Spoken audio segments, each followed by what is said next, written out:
Bueno, vamos a ver algunos ejemplos de plano inclinado, ejercicios de plano inclinado y diagramas de cuerpo libre. Bueno, no tengo mucho tiempo para hacer los dibujitos, así que los dibujos, por eso tienen mala calidad, están hechos con Paintbrush. Bueno, supongamos que tenemos un cuerpo A, ¿sí? Atado con una soga inextensible, una polea, un sistema de pesas, y acá puedo ir agregando pesitas. Bien, tenemos que averiguar cuántas pesitas se pueden agregar para que este sistema permanezca en equilibrio, o cuántas pesitas se pueden agregar para que este sistema se desplace con una determinada aceleración. Bueno, entonces vamos a plantear el diagrama de cuerpo libre. Es decir, el diagrama de cuerpo libre es porque sacamos el cuerpo del sistema donde está. Primeramente podemos decir que tenemos una normal al plano, ¿sí? Que es la fuerza que hace el plano sobre el cuerpo. Una fuerza F, que es la fuerza que hace la cuerda. Un peso P, ¿sí? Este peso P tiene una componente en el eje Y y en el eje X. Ahí vamos a poner los ejes, eje Y y eje X. Por eso nos inclinamos, porque todas las otras fuerzas, las otras tres fuerzas, están inclinadas con respecto al peso. Entonces nos conviene inclinar los ejes y calcular todo con respecto a estos ejes cartesianos. Y la fuerza de rozamiento se opone al desplazamiento. Es decir, si decimos que acá vamos agregando hasta que este cuerpo se mantenga en equilibrio, ¿sí? Continúe permaneciendo en equilibrio, quiere decir que vamos agregando fuerzas de este lado, y esto tenderá a subir y esto tenderá a caer, ¿sí? Pero, ¿cuál sería la fuerza Fr para que este sistema se permanezca en equilibrio? La máxima fuerza de rozamiento sería el coeficiente de roce estático por la normal, ¿sí? Esa es la diferencia entre fuerza de rozamiento estática y fuerza de rozamiento cinética o dinámica. La fuerza de rozamiento cinética dinámica es el coeficiente de rozamiento cinético por la normal, ¿sí?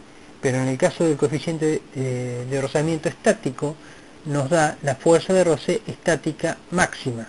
¿Qué significa? Que tengo valores inferiores a esa fuerza de roce estática máxima, pero que son fuerzas de roce y que mantienen el cuerpo en equilibrio.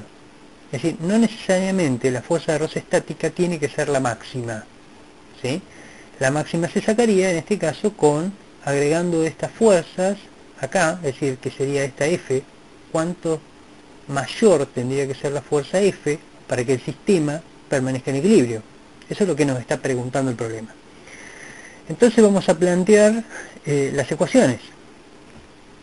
La sumatoria de fuerzas en el eje X, entonces decimos que tenemos hacia positivo, tenemos la fuerza F hacia positivo, hacia negativos tenemos la fuerza de roce y la componente del peso en X, ¿sí? Que es hacia el otro lado. Estas dos fuerzas van hacia el sentido de los negativos. Si decimos que cuál sería esa fuerza, ¿sí? Para que este sistema permanezca en equilibrio, esta aceleración tiene que ser cero. Por lo tanto, todo esto sería igual a cero. Ahora, si lo que estamos hallando es con una aceleración determinada, ¿sí? ¿Cuál sería la fuerza F para que esto tenga una aceleración determinada? Entonces vamos a tener de este lado masa por aceleración, porque el sistema se desplaza sobre este eje, sobre el X. Sobre el eje Y, como no hay desplazamiento, será siempre igual a cero, porque se está desplazando sobre el plano inclinado, ¿sí? ¿Y qué fuerzas tengo sobre el eje Y? Tengo la normal hacia positivo y la componente del peso en en Y, ¿sí? La componente del peso en Y la normal hacia positivo, componente del peso en Y hacia negativo.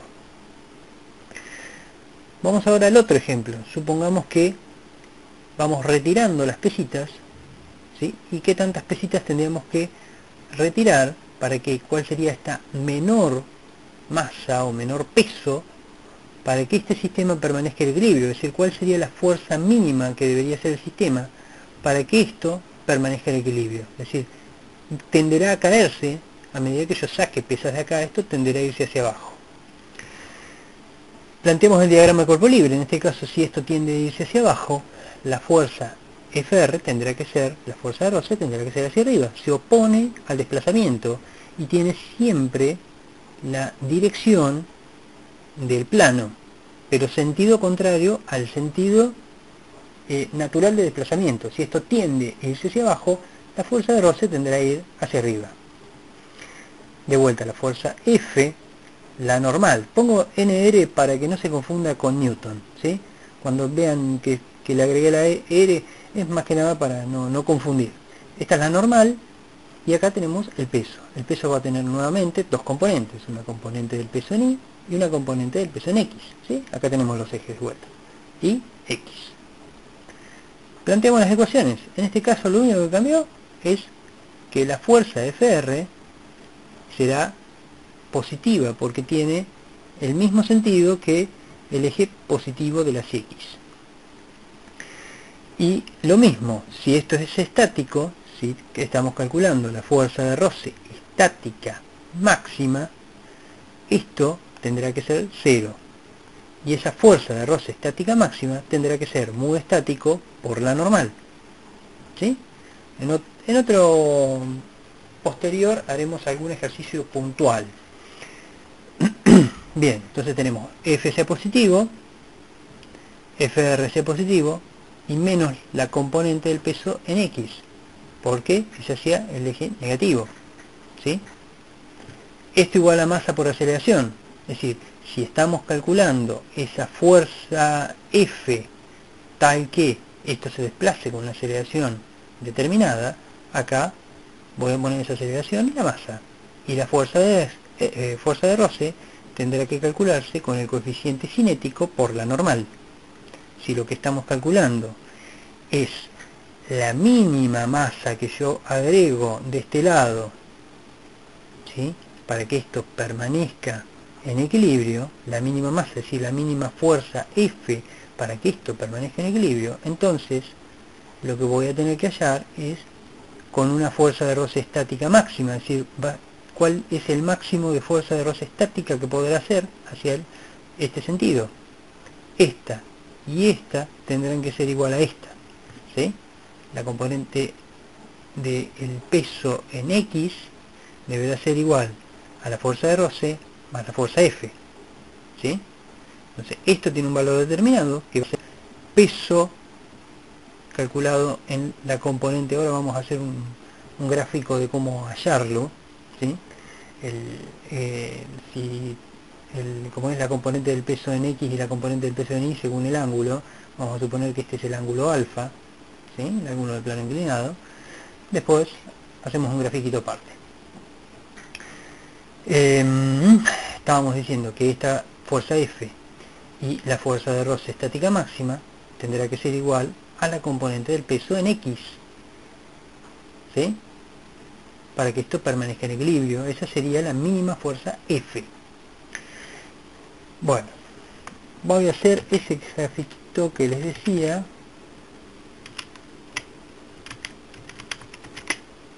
bien. Vamos a graficar primeramente el plano. Vamos a hacerlo así. Graficamos el plano.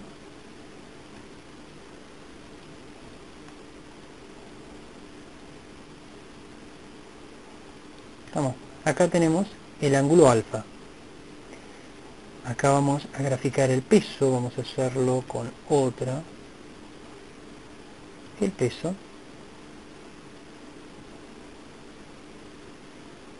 Forma vertical. Vamos a continuarlo.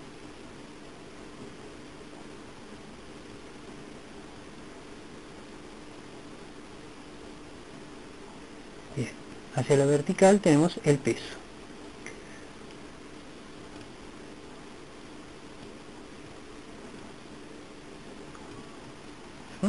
Nos falta uno. la perpendicular al plano inclinado.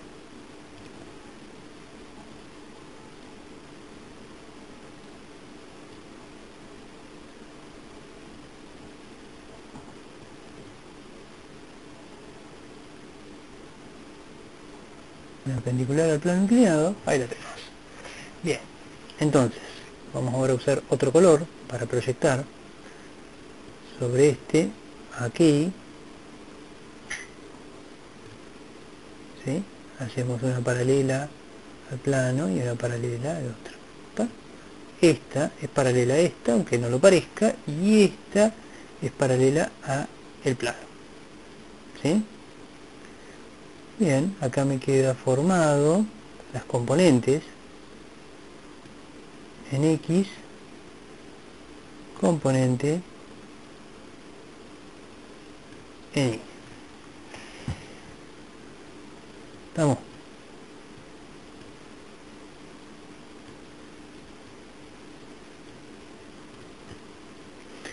Bien, si este es el ángulo alfa, vamos a marcarlo, vamos a hacerlo así, como negro, y vamos a marcar un círculo.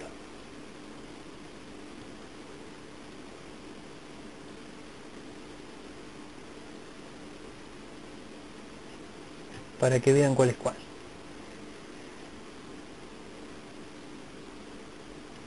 Así ya les va a quedar visualmente.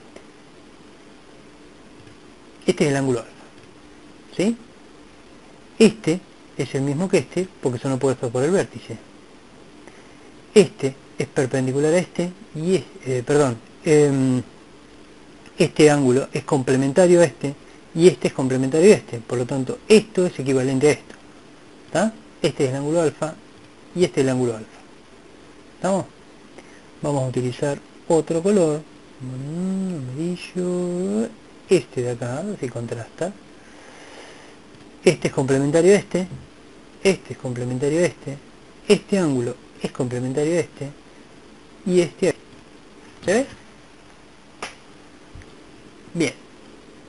Por lo tanto, si este es el ángulo, o este es el ángulo, ¿tá? Decimos, como este es el opuesto, vamos a usar otro porque si no, acá, como este ángulo es el opuesto, perdón, como este segmento es el opuesto al ángulo, y este es adyacente, entonces decimos que este lo vamos a calcular con el coseno, y este segmento, que es equivalente a este segmento que es la componente en X, lo vamos a calcular con el seno, ¿sí? Si este ángulo estuviera de este otro lado, sería totalmente diferente, ¿sí?